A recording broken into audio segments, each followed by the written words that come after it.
YouTube, I broke my own rule and I messed up big time, and it almost cost me thousands. Now, if you're new here to the channel, welcome. I'm Dylan from Redline. We're currently in the process of turning $500 into an exotic car by means of buying, selling, and trading.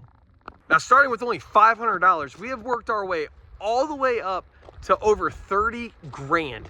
Freaking insane.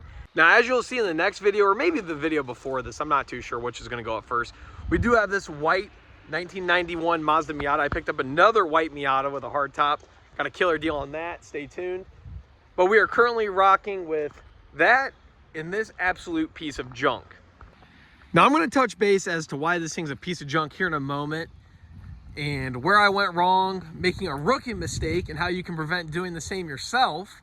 But first, thank you guys so much from the bottom of my heart for 3,600 subscribers. That is awesome. The channel keeps growing. The videos seem to be doing pretty decent, and a lot of people are commenting that they like the challenge. So that's awesome. If you are new here, we don't only do this challenge. We got a bunch of other content. I have a bunch of other cool cars. I have a Turbo K Series Miata. Got a Turbo Fox over there. Twin Turbo New Edge over there. Pretty built up Duramax. A little bit of any and everything. So if you're into cars or anything automotive, feel free to drop a sub and stick around. So up until this point here on the series, we have bought, sold, traded 15 total cars and not lost a penny on any single one of those. Now this is probably going to be the first one that we lose any money on, because I got screwed on this car and kind of went against my better judgment. So let's go back to a month ago. I picked this car up from auction, an auction that is an online dealer auction known as ACV. I bought it kind of sight unseen. Now, ACV has their own inspections, and they send out third-party inspectors to actually go over the cars, make a condition report, show an audio file, scan the car for codes, etc., etc. Go all around, find any flaws or just anything that might be wrong with the car. Now, typically, the inspectors are supposed to at least drive the vehicles or drive them in a parking lot at the bare minimum. Sometimes they do not do this, and they won't even say anything about not doing it. Obviously, they didn't do it with this car. Okay, so a little bit about the car before we go any farther. It's a 2011 Audi S4 sitting at only 102,000 miles. Obviously, super reliable 3.0T. It's a DSG, has a sports diff, Bang & Olufsen. It's a fairly well-optioned car. Now, at this mileage, typically, you don't really have to worry about anything crazy. Usually, as long as the PCV, water pump, thermostat, and all that jazz have been done at this mileage, there's nothing really else to worry about. I seen that the car had an aftermarket Borla exhaust, aftermarket Koenig wheels. It's been lowered, has all the carbon fiber bits and pieces. I was like, man, this should be a quick, easy sale. And for the price I got it for, heck, I'll jump on it and see what comes of it. Now, as I'm making and recording this video, I've actually come to realize I broke two of my own rules that I set for myself that are both technically rookie mistakes.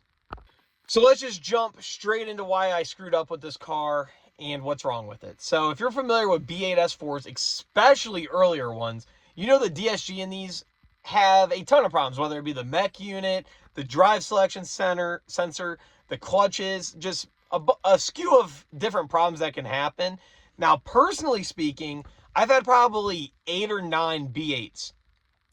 Of those, 7 have been DSG, 6 or 7, and I've never had any single B8 with a transmission problem, whether it be low miles, high miles.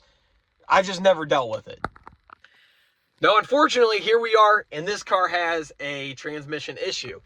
Now, oddly enough, this car doesn't have a transmission issue until you drive it for about 30 to 40 minutes. I'd assume it's when the transmission gets up to full operating temperature. It will just go haywire. It'll start saying drivetrain malfunction, gearbox malfunction, the parking brake sensor will start going crazy, just any and everything. Now, just completely cut to the chase, the car ended up having P179E and P179F codes. Now, had those codes been presented to me when I was bidding on it and they did the inspection and everything, I wouldn't even touch the car because I know better. Now, unfortunately, I don't think that the scanner ACV uses is able to detect all of the soft codes a car may have. I see sometimes on these auctions, the soft codes are detected. Now, this particular inspector, I don't know if he had the same scanner. I don't know the circumstances. I don't know what happened. But there were no transmission codes at all given to me or shown.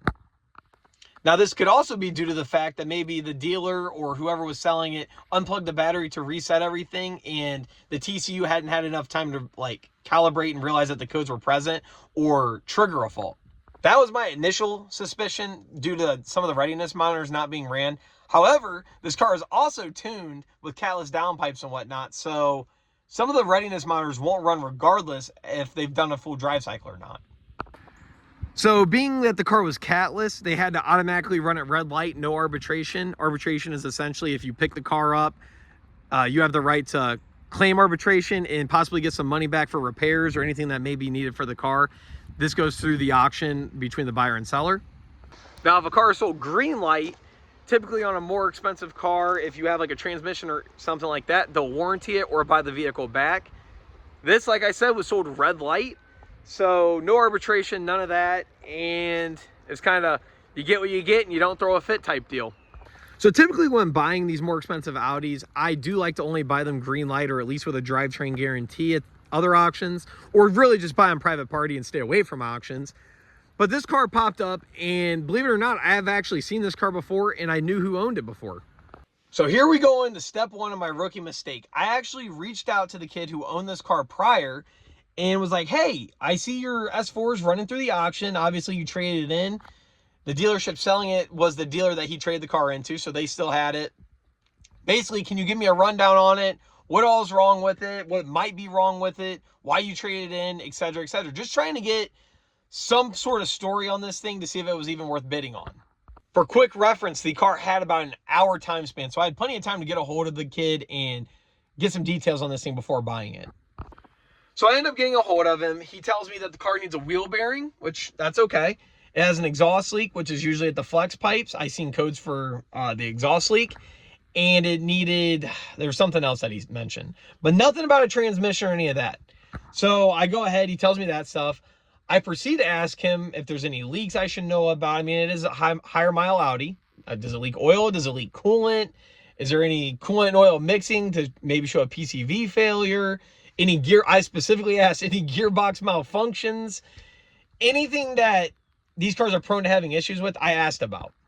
He gave me the green light on the drivetrain and was like, hey man, engine and trans, the thing runs awesome. I never encountered any issues, blah, blah, blah. I just traded it in because I got a good deal on a 340. So here I am thinking, well, maybe I'll spend a little extra change on this thing, just knowing that the big pieces of this car are actually good to go. And like, I mean, worst case, the wheel bearing's probably $250, $300 with the wheel speed sensor. The flex pipes, I mean, that's a common exhaust leak thing on these. And I could see in the pictures actually where it was disconnected. Another easy fix, maybe $100, $150 to have those re-welded. Just easy fixes. So I'm like, all right, I'm not gonna have too much money in this thing. It's actually a really nice car, interior and exterior speaking. So I'm like, seems like he took care of it relatively okay, and maybe there's some money to be made. Now, despite the value on these dropping actually pretty drastically in recent years, a lower mile, say 100K and under, is usually worth anywhere from like 10 to 12 still. This car, pretty well options as you see. It has the magma red interior, sports diff, Bang & Olufsen, all the options that people really want. So I, going into this, knew what the car was worth. So I bought it. Now deep down, I kind of had a feeling that there was something up with the car. Most people don't typically trade their cars in for no reason. Like, he told me he got a good deal on a 340, and I had seen him posting about this 340. So I'm like, yeah, that adds up. But deep down, I'm like, man, there's got to be just some reason he traded in instead of just selling it outright. I know a lot of people don't want to deal with the whole selling stuff, but just something in my back of my head was like, man, something is just up. So this is where we go into part one of where I went wrong and made a rookie mistake. Now, this is not to say that every single person is out to get you or see you get screwed over. But my rookie mistake number one was taking someone else's word on the car, and from there, using their word to justify buying it. Now, in my eyes, the kid had no reason to lie to me. I mean, he traded in. He already got paid out for the car. He has his new car. He has nothing left on the table at risk or anything, so he has no reason to lie to me. I've had multiple times in the past where I've reached out to people who've had cars traded in that I've noticed. I like to buy modified stuff. I like cool cars, stuff like that. So if there's a car running through the auction that I recognize, I always reach out to them and find out what the deal is. So like I said, this kid had no stake left in the car, and it's like, why would you lie to me? So I end up buying the car. I go and pick it up. Immediately, this is kind of a blessing in disguise. This dealership that was selling the car, kind of a mess. They couldn't find the keys to the car. They couldn't find anything. We were there for like 30 minutes waiting. And when you use ACV, you're kind of supposed to be on the ball. So they sell the cars through ACV. I buy it. I'm able to go pick it up or have it transported to my shop.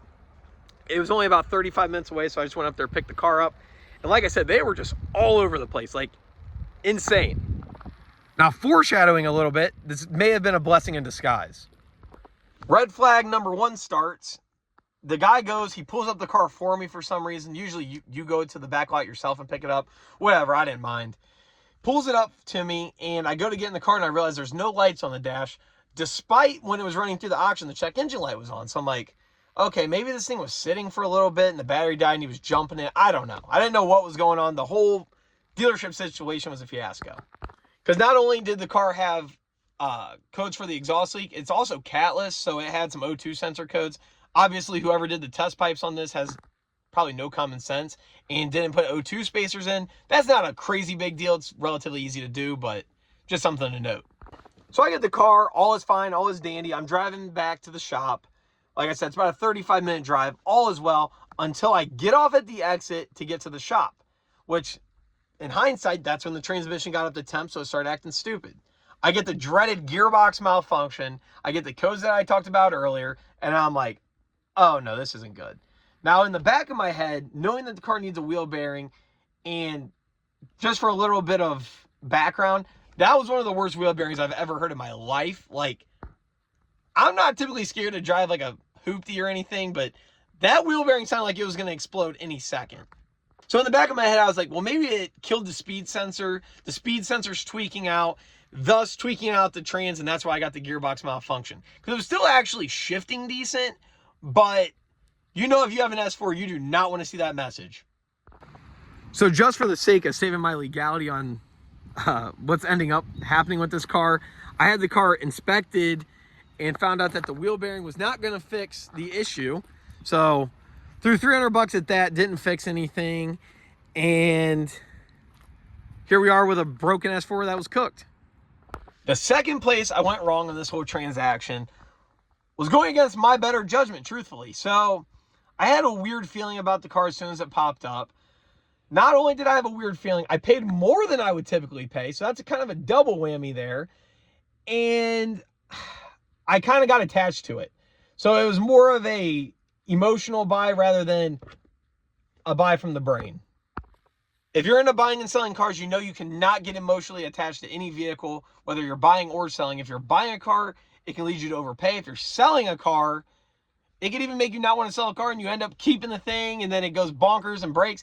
Just, you're not supposed to get attached to any vehicle and let it affect the transaction in any way, shape, or form. Well, I'm here to tell you, I got emotionally attached to this thing because I love S4s. I seen the red interior. I wanted to put the red interior in my manual S4, so that was another reason I was buying the car, and I'm just like, crap.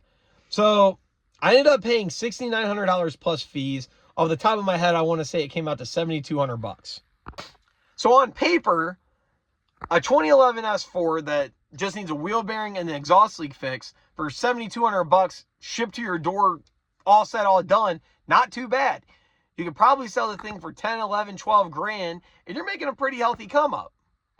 So I went around getting estimates on getting this transmission fixed, and I got answers that I did not want. I got quotes anywhere from $1,500 to like $3,500 bucks, and most people were telling me the actual sensor that went bad in the transmission, I guess you got to tear the DSG into 3 pieces, and it's not even a guaranteed fix.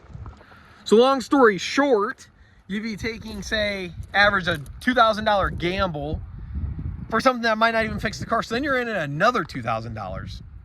From my point of view, even if it did fix it, I'd be in the car at that point probably $9,000, $10,000 after fixing everything. And truthfully, that's what I kind of plan to sell the car for. So I'd just be breaking even at best.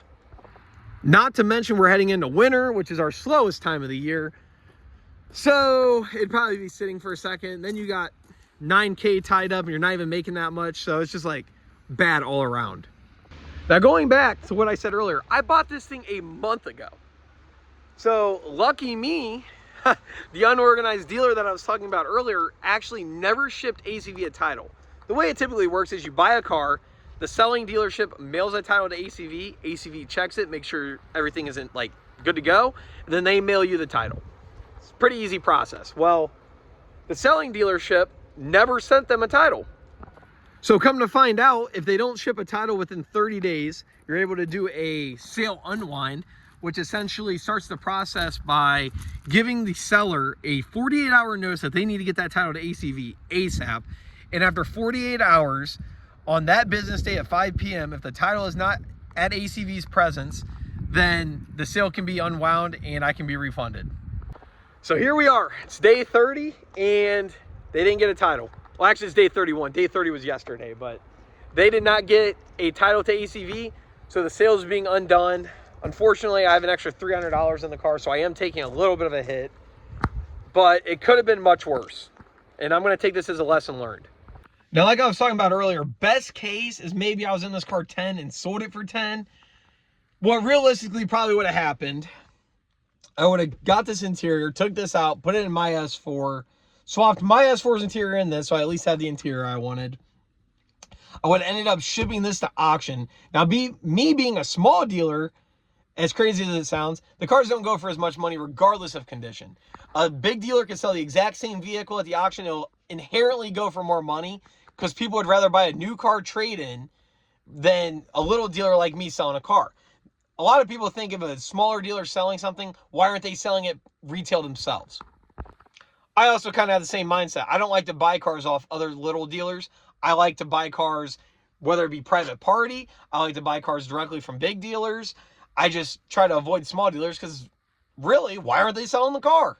So all in all, this is a massive learning stage for this one. This is stuff I already know, but I ignored my own rules and I almost got screwed doing so. You do not get attached emotionally or buy emotionally or do any of that with any car you're thinking about buying, selling, trading, whatever. You just don't do it because you will not come out ahead. So with me, like I said on this, emotionally spending, I kind of paid a little bit more than your average person would. Proceeded to take someone else's word, which is the second thing I screwed up on. You can't do that. People, whether you think they have good intent or not, some people just aren't honest. Now, I don't understand why, still to this day, I do not understand why the kid lied to me. I even went on forums, found his name, found out he was having transmission issues. Part of that comes back on me. I should have done more due diligence and searched up his name in groups, but you only got so much time. I was just trying to get quick information, find out whatever was up with it, so on and so forth. But yeah, do not take other people's word on a car. Do your own due diligence. I was kind of going off his word, and with what I was seeing on the ACV inspection, I was like, oh, this thing's good to go. Not the case. Not the case at all. So we ended up, transportation's coming to pick this thing up next week, I believe, at some point. They're currently in the process of wire transferring me a refund. And hopefully the person who ends up with this thing in the long run, because it's probably going to get ran again on there, doesn't get screwed like I did. Now we're going to take this as a $300 lesson to not buy on impulse, not buy on emotion, not take people's words, and keep on moving up in this challenge because we're making super good progress. Unfortunately, it's bound to happen. I even hinted at it in a video a couple weeks ago that maybe there's a chance we'll lose money sometime, and I really did bring it upon myself, but it could have been a lot worse. So all in all, a couple $100 mistake is better than a couple $1,000 mistake, and I'm just going to be thankful that I got out of it the way I did. So with all that being said, this piece of junk can get on out of here. It can go up 35 miles north, permanently get out of my life, and I won't have to see it again, stress about it anymore. And hopefully whoever ends up with it gets a killer deal on it and can afford to fix it and bring it back to life. So with that being said, guys, we're still moving up here in the challenge. I have a couple more videos going out in the next few weeks regarding cars I've picked up, cars that I've sold, so on and so forth. I got a car over here that I'm waiting to post until I actually get a title for that. These big dealers are screwing around with these titles. It's driving me nuts. I've had this other car for 2 weeks, but whatever. Once I get down to this one, I'll make a video regarding it. like I hinted at, got that white Miata over there, another white Miata. So once it sells, full video going live on it. I may have picked up a toy for the challenge last week. So I've been going over it little by little, making sure it's good to go. That will be posted soon. And we're just gonna keep on growing, guys. As I hinted at before, I think I'm leaning more towards an R8 or a GTR as opposed to a Ferrari. I started out the challenge $500 to a Ferrari like Flying Wheels did. But I'm more of an Audi enthusiast, or I wouldn't mind a GTR. So I've been kind of pricing them, and we're getting really close. I think the challenge will be done sooner than later, hopefully. Granted, no craziness happens, but we're just gonna keep on climbing and see where we end up. I want to go ahead and thank each and every one of you guys who have supported the channel, subscribed, liked, commented, reached out to me, told me that you're starting your own challenges. It's just awesome. I'm just truly grateful to have an awesome community of people that reach out and stuff. So why not start with your own 500 bucks, get your own challenge underway? Heck, make videos of it. Show me your challenges. So on that note, guys, peace out until the next video. Hopefully we have a good come up on one of these cars, and we'll keep on climbing.